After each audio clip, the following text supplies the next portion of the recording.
네, 오늘은 그 고령화가 주는 기회, 이제 비즈니스 기회에 대해서 알아보도록 하겠습니다. 이 인구가 늘어난다는 거는 뭐 이제 이미 널리 알려진 사실이고, 우리나라도 이미 뭐 그런 단계로 이미 진입을 했습니다.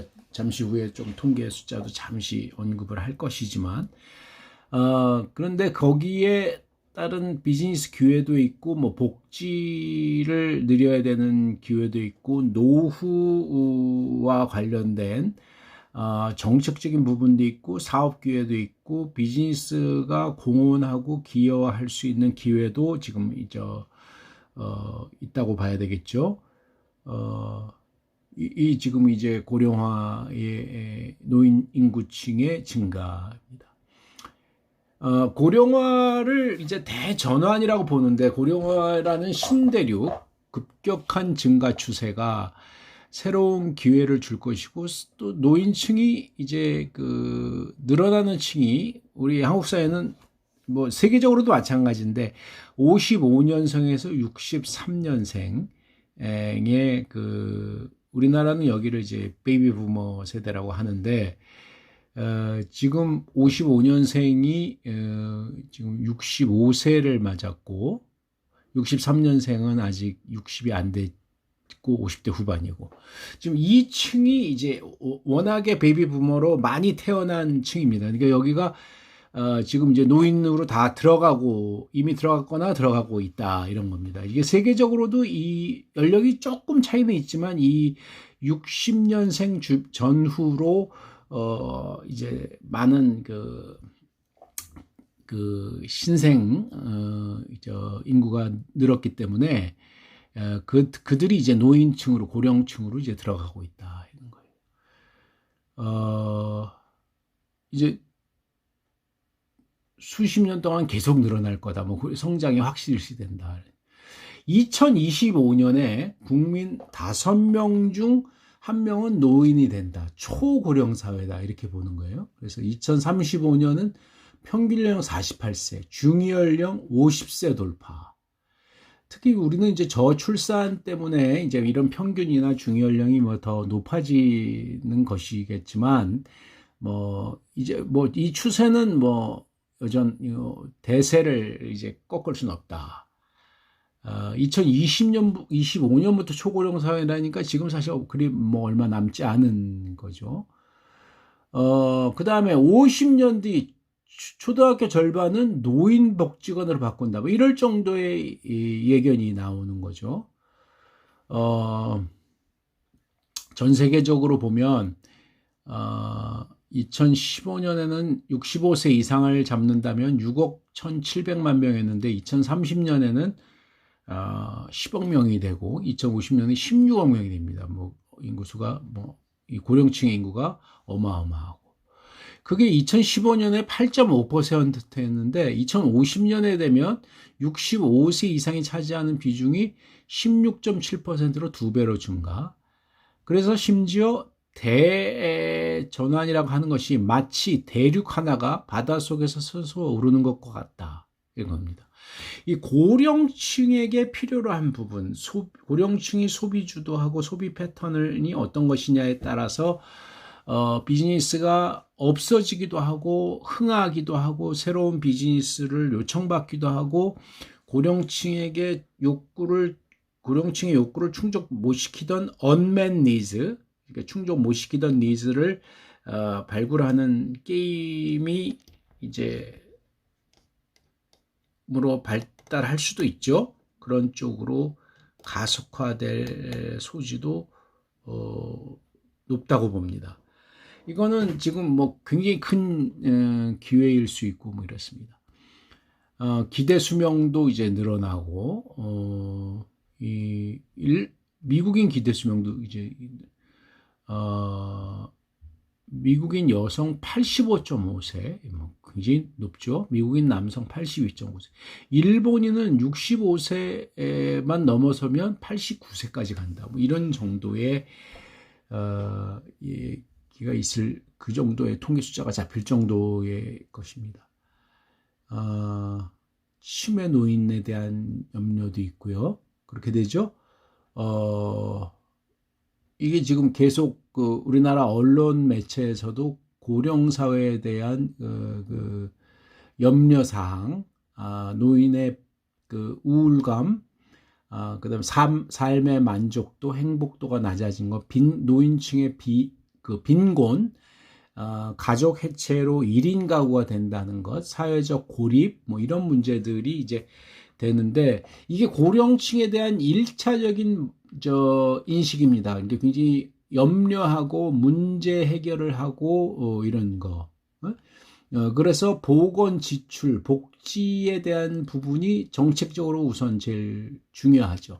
그러니까 고령화에 대한 첫 번째 이슈들은 지금 첫 감이 주로 외롭고 가난하고 우울함에 빠질 수 있고 삶의 만족도가 낮은 고령층을 어떻게 대처할 것이냐. 근데 이거는 거의 정부에서 정책적으로 복지나 이 어떤 보건 문제로 해결을 하는 정책적인 영역이 됩니다. 그런데 이제 뭐 노인 쓰레기 문제도 있고, 그런데 이 실제 지금 베이비 부모 세대들은 우리나라를 비롯해서 비교적 중진 국가들의 세대들은 거기가 돈을 많이 갖고 있어요. 그래서 지금 이제 빈곤의 문제라는 거에서도 많이 조금은 해소될 소지가 있습니다. 새로운 소비 주도층이라는 영역도 많이 생겨나요. 그래서 미국은 2030년 되면 55세 이상 인구의 소비 비중이 50%, 일본은 67%, 독일은 무려 86%, 이들이 소비를 주무른 계층이다. 이들에 대해서 이제 좀 지금 현재는 우리 티핑 포인트라는 개념을 한번 이제 보면 잠잠했다가 갑자기 끓는 비등점이 되면 들불처럼 번지는 요 순간이 이제 올 것이다. 그네들이 소비를 주도하고 소비에 굉장히 중요한 고려 대상이 되는 그런 순간으로 지금 치닫고 있다. 이렇게 지금 보는 거죠. 그래서 앞서 얘기한 이제 고령화 패러다임 2.0이라는 그 생각의 방식이 이제 필요하다는 건데, 앞서 얘기한 고령화 1.0은 고령화는 위기다. 노인들을 도와야 된다. 이런 그 정부 정책이 이제 어려운 사람들의 이제 사회적 약자로서 고령화를 생각하는 부분이 굉장히 강한 것. 그게 고령화 1.0이라면 고령화 2.0은 그 부분도 있지만 스스로 일어서고 노인들이 이제 일하고자 하는 것과 그네들의 소비 주도에 대해서 기업이 같이 호흡하는 그런 쪽이 고령화 패러다임 2.0입니다. 그래서 고령화 사회를 왜 부정적으로만 보는가? 그러니까 왜 어렵고 약자를 돕는 정부 정책의 입장에서만 보는가? 그렇지 않다. 노인에게 편리하고 그네들의 자아 실현과 그네들의 욕구를 정확히 보자, 이런 얘기예요. 그러니까 미래에 대한 이제 대처가 더 필요하다. 노령 담론을 보면 지금 이 보통 노인들에 대해서 굉장히 어려운 약자를 돕는 것으로 일색하는 것을 이제 벗어나야 되는 것들이 이미 많이 반영되고 있습니다. 노인들은 튀는 대접을 뭐 약자 취급받는 것도 오히려 싫어하는 쪽도 많고 힘이 없어서 보호받는 것만이 목적이 아니다. 그네들도 오히려 자아 실현 욕구가 있고 그 욕구는 까다롭고 다양하다. 그네들이 지금 외롭고 어렵고 뭐 가난한 대상이라서 먹고 사는 문제와 지원 금액 뭐 이런 거면 관심이 있을 것이다. 그 정도 뭐 라면을 넣어주고 쌀을 넣어주고 연탄을 넣어주면 되지 않 이런 지금 차원에서 좀 벗어나고 있다는 얘기입니다. 그래서 까다롭고 다양한 욕구가 있다. 그것을 새로 이제 인식을 해야 되는 것이고, 여기 난화 이진해이라는 이제 대만의 시인의 그 한시를 얻는데 굉장히 까다롭다는 거를 얘기하는 시입니다. 하늘이 하늘 노릇하기가 어렵다지만 4월 하늘만 하랴. 4월 하늘이 이제 어렵다는 거죠. 누에는 따뜻하기를 바라고 보리는 춥기를 바라고 집을 나선 나그네는 맑기를 바라고 농부는 비 오기를 기다리고 뽕잎 따는 아낙네는 흐린 날씨를 바라네. 이 하늘이 정말 하늘 노릇하기가 어렵다는 것을 이제 시로 한시로 지은 것인데, 이렇듯이 사실 뭐 이만큼 어렵지는 않겠지만 그래도 좀 어려운 고령층이다. 그네들의 욕구도 다양하다. unmet 욕구도, 충족되지 않은 욕구도 많이 있을 것이다 라는 데 초점을 둬야 됩니다. 이 매슬로우라는 욕구 5단계를 보면 여러분들 많이 알 걸로 보는데, 이제 뭐 혹시 이제 처음 보는 사람도 있겠지만, 기본적으로 매슬로우는 욕구를 5단계로 나누고 맨 아래서부터 욕구 충족의 순서대로 이뤄간다. 그게 이제 이 순서가 바뀌지 않는다는 거예요. 그러니까 예를 들면 맨 밑에가 생리적 욕구인데, 이 생리적 욕구가 충족이 됐을 때 그 다음 단계인 안전 욕구가 생기고, 이 안전 욕구가 충족이 되면 사회적으로 뭐 성공한다, 뭐 돈을 번다, 뭐 이런 것이 생기고, 그 다음에 존경의 욕구가 생기고 자아실현 욕구가 생긴다는 겁니다.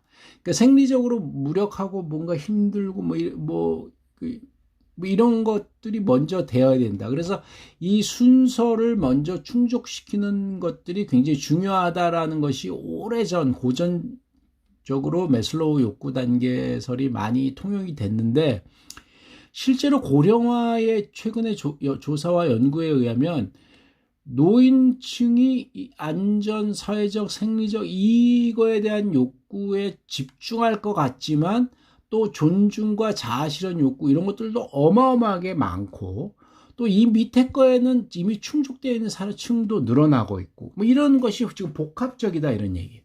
그러니까 고령층에 대한 이슈를 무조건 이 생리, 안전, 사회적 뭐 여기에만 초점을 맞춰서 문제풀이를 하려고 하는 것은 오히려 지금 현재의 고령화, 늘어나는 초고령 사회를 대처하는 데는 그렇게 부족한 관점이다. 이렇게 지금 이야기될 수 있습니다. 그래서 건강, 안정하는 기본 욕구에 집중적인 관심을 보이는 것이 1.0, 패러다임 1.0이었다면 재미, 의미 같은 더 높은 단계는 본래 뒷전으로 팽개쳐져 있었는데 그러면은 안 된다. 그래서 새로운 시각이 필요하다는 것이 굉장히 중요한 지금 고령화를 대처하는 것이 그 관점입니다. 그런데 이 지금 재미, 의미를 찾는 고령층에게는 사실은 굉장한 비즈니스 기회가 있어요. 지금 건강, 안전을 생각하는 거와는 좀 다른 패러다임이고, 건강, 안전은 정부가 해결하는 역할이 많았다면 재미와 의미의 부분에서 충족시키는 것은 기업에게 주어진 역할과 기업 영역일 가능성이 지금 높다. 지금 이렇게 봐야 됩니다. 그래서 기존 노령 담론은 고차원적으로 높은 단계의 욕구는 없다라고 봤지만 이거 잘못됐다. 당장 필요한 사항만 해결해도 충분하더라도 이것도 잘못됐다. 지금 이렇게 봐야 됩니다. 그렇습니다. 네. 근데 노인은 과연 누구이나라고 했을 때 본인이 나이 들었을 때를 생각하라는 겁니다. 그러니까 지금 현 시대의 조부모를 생각하지 말고 그분들이 살던 시대의 고령층의 욕구와 삶의 조건하고 다릅니다. 고령자는 연애나 성생활이 더 이상 없는 대로 이것도 잘못 보는 거예요. 자아실현 욕구가 의외로 높다는 거고, 지금 앞으로의 세대가 고령 인구가 될 때는 더 높아질 것이다. 이렇게 봐야 됩니다. 그래서 노인들이 실제 노인 제품이라고 내놓으면 실패하는 경우가 많아요. 노인용 제품은 이라고 노인용 익스클루시브, 그러니까 오직 노인에게 적용돼. 이거 사실은 그네들이 별로 좋아하지 않아요. 매력적이지 않아요. 집과 병원 119 딱 세 군데만 전화를 거는 폰이 나온 적이 있습니다. 고상한 욕구를 모두 버리는 그런 느낌을 줘서 라고 추정되는데, 그거에서 의해서 이게 실패했습니다. 젊은 사람과 노인이 다 함께 환호하면서 즐길 수 있는 제품에 끼어들기를 바라고 같이 공감대를 형성하기를 바라지, 자기네들만 특별히 배려한다라는 것으로 만들어진 제품을, 노인 전용 제품을 싫어할 가능성이 오히려 많다. 그런 걸 봐야 됩니다. 하인즈의 경우 토마토 케찹으로 굉장히 유명한 세계적인 브랜드죠. 토마토 케찹. 이 브랜드가 1955년부터 이미 대실패의 사례를 보여줬습니다. 굉장히 오래전부터지만 틀니 착용자인 고령층이 거버 유아식을 이제 구입하는 현상을 관찰하게 됐습니다. 거버라는 거는 이제 어린애들 막 죽같이 이렇게 물컹하게 다 있는 애기들에게 주는 유아식이죠. 엄마 젖 띄거나 엄마 젖과 병행해서.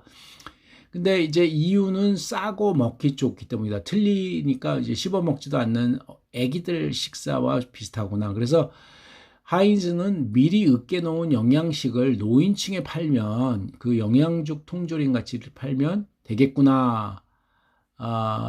이렇게 생각하고 제품을 시장에 내놓았는데 완전히 실패했습니다. 그 이유는 뭐냐면, 거버 이유식을 구입하면 마음속이거나 겉으로 드러나는 변명이 있었어요. 손주 먹이려고 사는 건데, 자기가 먹더라도 그런 변명거리를 가지고 해서 그냥 물건을 들고 나왔는데, 그런 말을 둘러댈 수 있으니까. 그런데 완전히 노인 전용 영양죽 통조림을 들고 나오는 거는 싫다는 거예요. 그거는 또 얘기가 다르다는 거죠. 그래서 이 노인층의 그 심리와 욕구를 잘못 읽은 사례로 이미 오래전에 하인스가 대실패를 했습니다. 거버도 1974년에 노인 거버 싱글즈라고 출시를 하고, 원래 노인층을 대상을 했지만 노인 이름을 빼고 대학 자취생 독신 성원을 위해서 싱글을 위한 제품으로 내놨지만 역시 실패했습니다. 이런 것도 안 된다는 거예요. 싱글스 같은 것도. 그리고 Life Alert이라는 응급 응답 시스템. 여기 지금 이 목에다 거는 응급 응답 에 대한 노인층을 위한 거죠. 이제 젊은 자식과 이제 소통하는 위험 순간에. 그런데 대실패했어요. 미국은 2% 썼고, 일본은 1%밖에, 영국은 16% 가긴 같지만 보험에서 커버해서 이 정도지, 이거 보험에서 커버했는데도 이 정도면 굉장히 낮은 거죠. 미국과 일본 2%, 1%를 볼 때 이 보급률이 굉장히 떨어져요. 근데 그것이 이유를 이런 인용하고가 있습니다. 아무래도 죽음이 임박했던 증거가 족쇄처럼 목에서 덜렁거리고 있다는 건 싫다는 거예요. 아무래도 내가 굉장히 지금 위험 순간이고 죽음에 가깝게 왔고, 그런 거를 여기 목에다 덜렁거리면서 남에게 보여주면서 댕기고 싶지는 않다. 그런 거예요. 지금 우리나라, 그래서 전 세계적으로 지금 그 노인층의 언맨 니즈를 잘 못 읽는다고 표현되는 이유 중에 기술 기업의 젊은 사람들을 움직여서 지금 정확히 파악을 못하는 것 같다는 의견도 나와 있는데, 일견 타당할 수도 있고, 여기서 또 천재적으로 창의적인 아이디어가 나오면 고령화가 늘어나고 있는 그 신대륙이 올라서는 그 시장을 점령할 수 있는 기회가 있을 수도 있습니다. 미국의 이제 구글, 아마존, 페이스북 뭐 이런 건 다 이제 중위 연령이 30세, 29세, 뭐 35세, HP, 오라클, IBM에서 35세 나오는데 아직 그러니까 젊다는 거죠. 그러니까 이들이 고령층을 생각한다는 것에 고령자 자신이 아니기 때문에 아직 조금 뭐 제대로 못 파악을 한다 뭐 이런 거에 한 가지 원인을 볼 수 있는 거죠. 그러니까 제품 사용자의 연령을 알 수 없도록 하는 거 굉장히 중요한데 이제 젊은이가 타는 차는 노인에게 팔 수 있어도 노인이 타는 차는 젊은이에게 팔 수 없다. 뭐 이런 말이 있듯이 노인에 한정된 제품이다. 그게 배려한 것이다. 그네들을 위해서 특별히 만든 차입니다. 여러분들 정말 좋으실 겁니다. 이 고령 노인분들 완전 특화된 것입니다. 이런 것이 오히려 시장에서 안 먹힌다는 이야기입니다. 이런 것을 우리가